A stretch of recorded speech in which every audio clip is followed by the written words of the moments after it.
My special topic was about bullying as it relates to gifted students and the relationships between gifted students and their peers.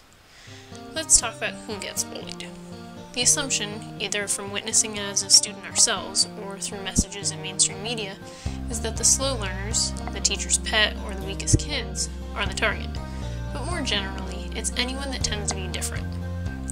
Before I cover the facts of bullying of or involving gifted students, we need a definition to work with. Now, according to an old Webster's definition, a bully is a person who hurts, frightens, threatens, or tyrannizes over those who are smaller or weaker.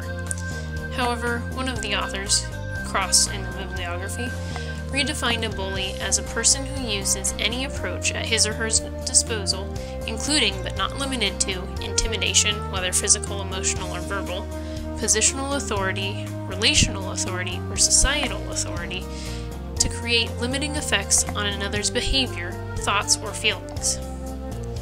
Two definitions that arose for bullying were repeated hostile behaviors intended to cause distress in someone who is physically or psychologically weaker, and negative physical or verbal actions that have hostile intent, cause distress to victims, are repeated over time, and involve power differential between bullies and their victims.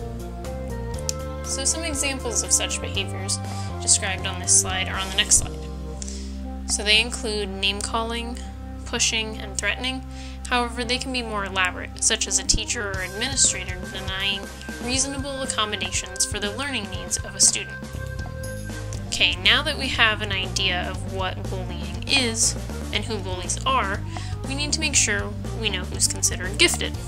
A gifted student has an above-average IQ and make up the high extreme of school functioning. Combined with the extreme low students, these students together account for about 10 to 20% of the student population. So, not a very high number. So what did I find in the data?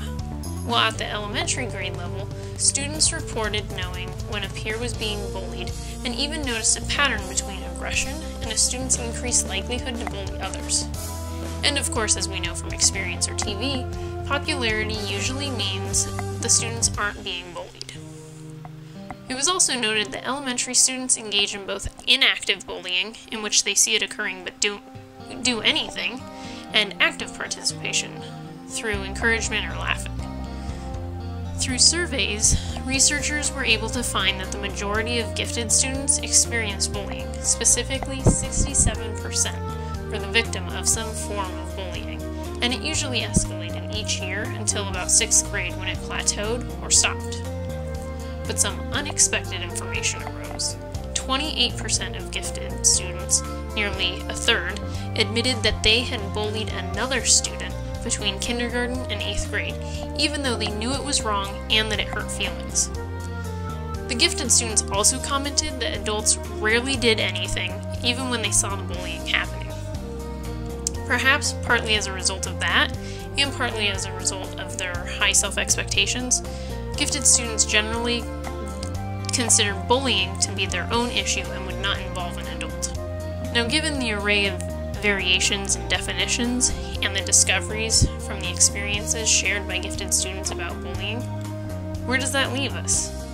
Generally, it means there are things to be done, such as lobbying for anti-bullying programs inside of schools and out in the communities.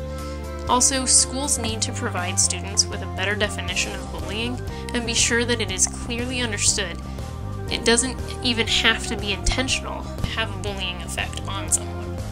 And students should be taught that questioning intentions of bullies is acceptable, even if the suspected bully is an adult.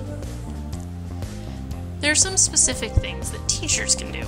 This includes understanding that students can be bullied at any age, and not just by other students. Teachers should be watchful, as they already are for classroom management, but also for signs of bullying, and they should intervene. Teachers should have an idea of which students are more aggressive, popular, or at risk of being a bully victim, and use this knowledge when seating students, forming groups, and fostering social development. Counselors can be helpful through their working relationship with gifted students. They can also mediate issues by meeting with the bullies, and then meeting with the bullies, victims, and the parents of both in order to resolve issues. Parents have their role too. They should learn the signs of bullying, as they can be very subtle. And they should encourage their children to support and participate in anti-bullying programs in their schools. So this presentation gives a brief look at bullying related to gifted students, but hopefully it was helpful and provides you with a foundation from which to recognize bullying and its effect on students, particularly those that are gifted. And my bibliography is here at the end.